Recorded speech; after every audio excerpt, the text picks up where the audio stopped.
Hi, this is Brock Dickinson, and I'm coming to you today from the Niagara region of Canada. And I'm kicking off a series of 3 videos exploring the 3 ages of economic development. Economic development is one of these difficult to define terms that we bandy around a fair bit, but really relates to this notion that somehow we want to find creative ways to grow jobs, to expand entrepreneurial opportunities, to attract investment to our communities, to sort of grow the well-being of the economy at the local level in a way that benefits the people who live in specific communities. And I would say that as we practice and think about economic development, we've gone through 3 major periods of time or frames of reference over the course of the last century in thinking about how to do this and what the job of the economic developer actually is. And the first of those 3 ages we might refer to as the age of smokestack chasing. And this we can sort of trace back 100 years or more, particularly to the American South, to states like Georgia in the 1920s, where electrical utilities began to sort of look at ways in which they could grow their businesses. This is companies like Georgia Power. And of course, as a good sort of private sector venture, they wanted to kind of understand ways to expand their business, increase their profitability. And the strategy that they hit on for doing this was to kind of study their existing customer base to find out who it was amongst those customers that used the most electricity. And the notion was that if they could find out who used the most power, they could recruit other users like that to their service area and expand their business and grow their profits. Well, no surprise in 1920s Georgia that the biggest users of electricity were factories.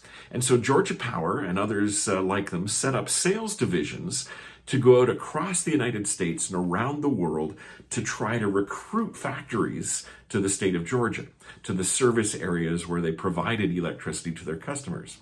And this turned out to be a hugely successful strategy.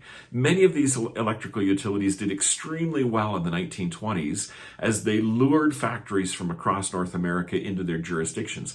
And it didn't take too long until everybody everywhere had sort of figured out this game, that all across the industrialized world, electrical utilities in particular got into this smokestack chasing game. And after a few years of that, municipalities began to move into this space as well. By the late 1930s and 1940s, we start to see the establishment of industrial commissions, where municipalities said, hey, if this works for utilities, why not for me as well? If we could recruit factories to our community, it's not so much that we want to make profits from that, but we generate more tax revenues, and we can use those revenues in a number of new ways. We could build new infrastructure in our community. We could expand our park systems. We could lower the taxes for our residences. We could invest more money in economic development to attract more factories. And we see that by the 1950s, virtually every major municipality is into this game, this smokestack chasing approach, where they're trying to convince factories to come to their community, to their jurisdiction. And this is a great and hugely successful strategy. We're going through a period of industrial expansion in North America in the 1950s and 1960s that's almost unprecedented. There are factories popping up everywhere, and this smokestack chasing approach is hugely successful. And economic developers come to understand that their practice is about smokestack chasing and just about nothing else. That this is what you do to get ahead in the economic development game. You go out, you find an investor somewhere else, you find a factory, an industrial operation, and convince it to move to where you are, and that's how economic development works. Now, despite having been such a successful strategy for so many years, by the time we get to the 1970s and 1980s, things begin to change a little bit. We're going through some different trends and pressures in the North American economy at that point in time. And suddenly, smokestack chasing isn't as easy as it once was.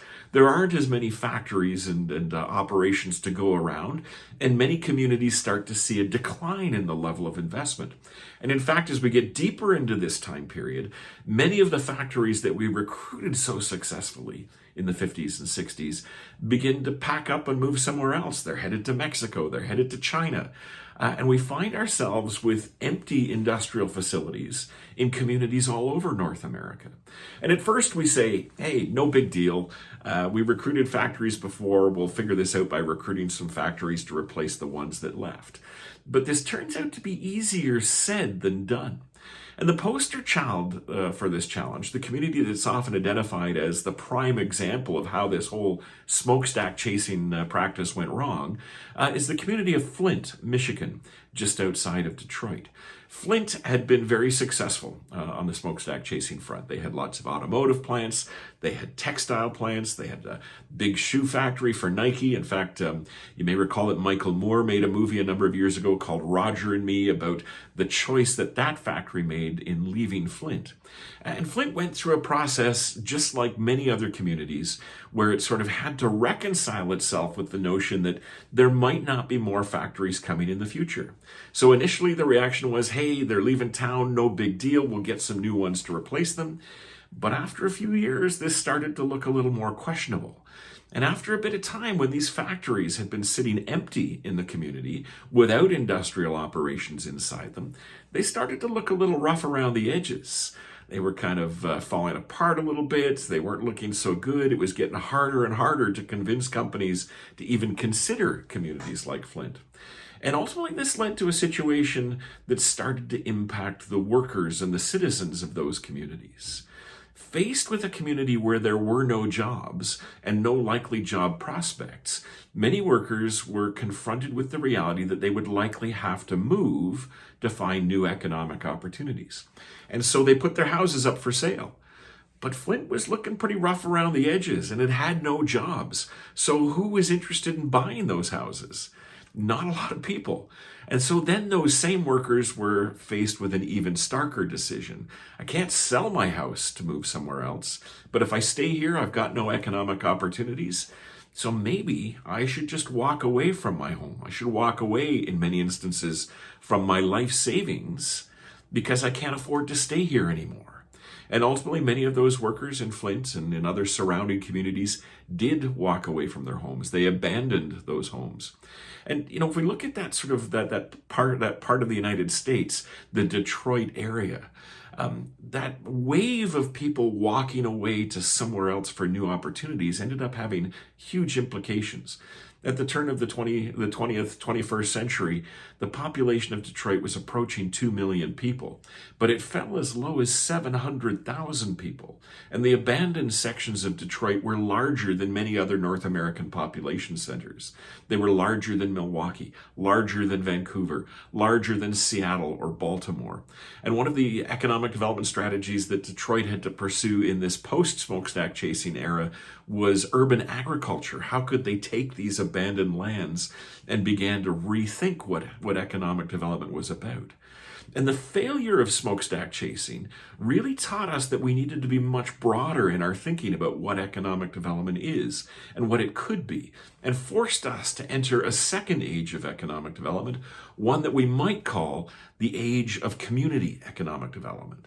If that age interests you, tune into the next video where we'll talk a little bit about what the age of CED meant for economic development practice.